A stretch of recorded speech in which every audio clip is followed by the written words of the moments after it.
Salut les gars, le couteau du jour est un véritable petit démon et il est tellement bon dans son domaine que j'ai décidé d'en racheter un après m'être séparé du premier exemplaire. Si vous aimez les outils à vocation sanglante et la solide coutellerie du pays de l'oncle Sam, restez à l'antenne pour découvrir le Tops Unzipper.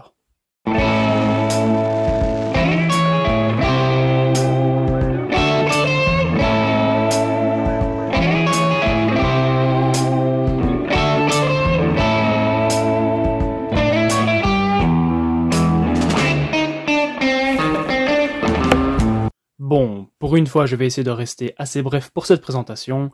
Le Unzipper est un couteau assez particulier de la gamme tactique de chez Tops, et si vous ne connaissez pas cette marque, que dire, allez voir mes 15 présentations de couteaux Tops, voilà, je sais pas trop quoi dire d'autre. En quoi est-il spécial ce petit schlass? Eh bien, il s'agit d'une lame non conventionnelle, avec le tranchant vers le haut. Voilà, donc un peu à la façon des couteaux Pical que certains d'entre vous connaissent sûrement. Par rapport au design général, on le doit à Leo Espinosa, le président actuel de la compagnie, donc a dû regarder un Tops Lioness et se dire tiens, si on en faisait un couteau Pical, et si on le peignait en noir, voilà, pour le rendre plus tactique, et paf, c'était la naissance du Unzipper. Donc il est assez difficile de traduire, mais qui renvoie vers l'idée de défaire une fermeture éclair, ou de décompresser, enfin, soit. En tous les cas, ça annonce la couleur. Et la fiche technique.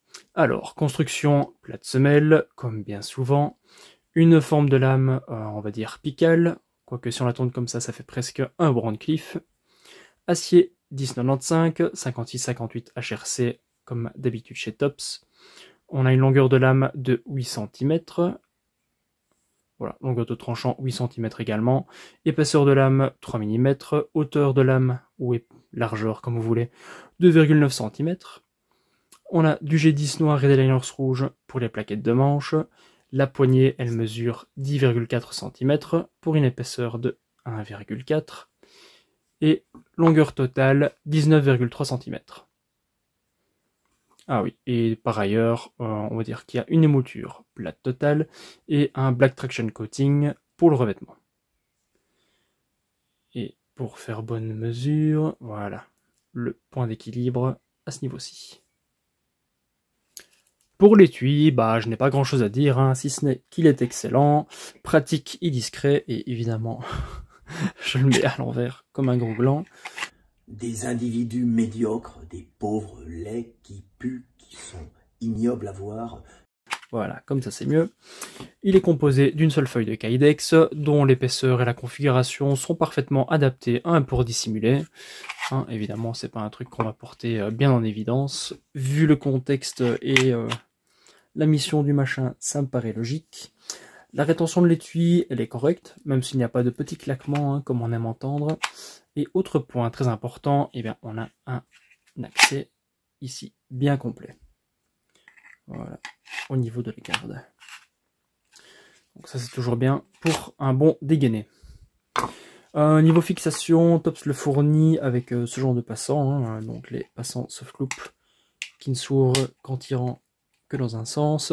Donc voilà, comme ça c'est sécurisé, donc ça ne risque pas de se barrer. Unique façon de l'ouvrir, c'est en tirant vers le haut. On glisse ça, hop, à la ceinture, dans le pantalon ou même à l'extérieur. Ça passe aussi dans les passants molles, évidemment. Donc voilà, c'est assez pratique, c'est modulable, et voilà, beaucoup de gens connaissent ce système maintenant. En résumé, un excellent étui qui remplit parfaitement son rôle.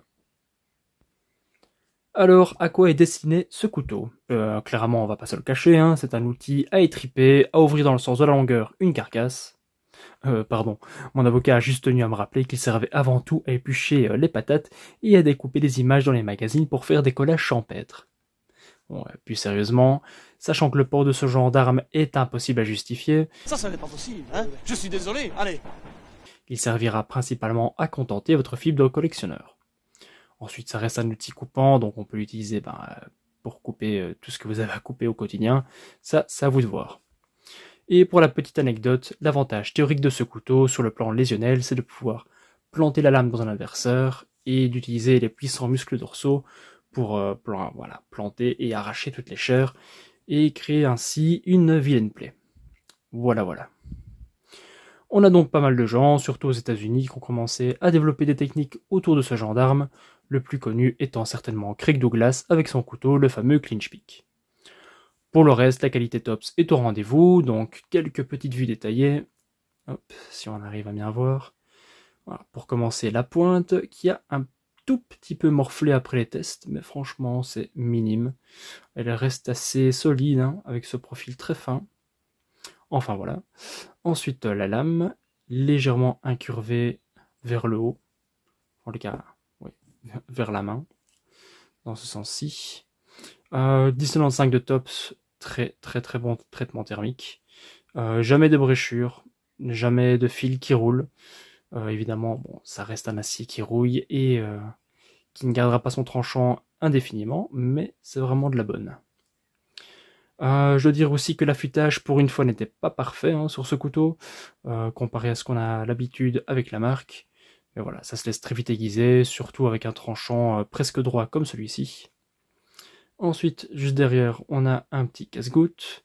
On arrive à une rampe pour le pouce, quelques cannelures, voilà, pour poser le pouce. Donc c'est un peu traître, hein, si on va un peu trop loin, on se coupe facilement. Et pour tout ce qui demande vraiment de la force pour piquer, etc., moi je conseille de rester sur une simple prise marteau. C'est plus sûr et c'est plus confortable. Même si ici, au niveau de la garde, bien qu'on soit bien sécurisé, c'est des arêtes à 90 degrés, donc attention, bobo les doigts. Mais bon, si on en est à planter toutes ses forces dans un tronc d'arbre pour une raison X ou Y, on s'en fout d'avoir un petit peu mal aux phalanges. Enfin, soit. Pour le manche, bonne ergonomie, très bon grip avec ses rainures dans le G10, pas grand chose à dire, très bien ajusté. Un trou pour dragon, encore un petit peu de grip ici à l'arrière. Voilà, c'est un design en fait assez simple, et qui, comme je le disais dans l'intro, est basé sur un autre de leurs modèles, le Lioness. Allez, on va voir ce qu'il donne en pratique. On va essayer de rester dans les limites autorisées par la loi, évidemment.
Eh bah oui, hein, plus tactique que ça, tu meurs. Alors, qu'est-ce que j'aime particulièrement dans ce couteau? Eh bien, c'est l'association de plusieurs choses.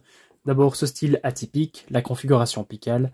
J'adore le look bien agressif qui ne fait pas dans la demi-mesure. La prise en main, je la trouve top. L'étui est pratique. C'est le genre d'outil sur lequel on pourrait compter en cas de besoin et qui, en dehors de l'univers tactique, reste un bon couteau tout à fait fonctionnel. Hein. Moi, j'ai déjà utilisé pour éplucher des pommes. Ok, ça paraît con dit comme ça, mais voilà, ça fonctionne. Ça reste un couteau. Une lame qui coupe, bon, ça rend des services, peu importe la forme. Au niveau du prix, il faut savoir que lorsque je l'ai acheté pour la première fois, donc il y a plusieurs années, ça tournait aux alentours des 120 €. Actuellement, on le retrouve entre 130 et 180 balles. Ouais, il y a certains sites qui se goinfrent sérieusement, mais il est toujours possible de trouver en promotion de temps à autre, il suffit de regarder. Au final, je sais bien que ce n'est pas un couteau qui parlera à tout le monde, c'est bien normal, c'est aussi un peu le but de la chaîne. Voilà, présenter des couteaux peu ou moins connus, sortir un peu des sentiers battus, proposer autre chose que des revues copier-coller de couteaux pliants ou bushcraft, qui mécaniquement finissent tous par se ressembler.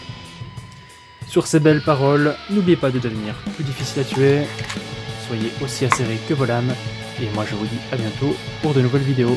Ciao les gars.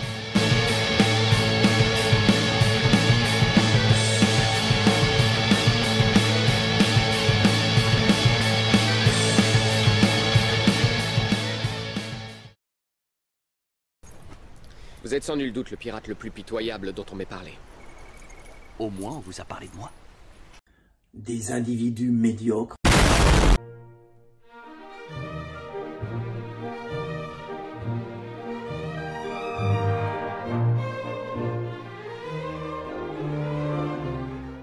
I'll be back.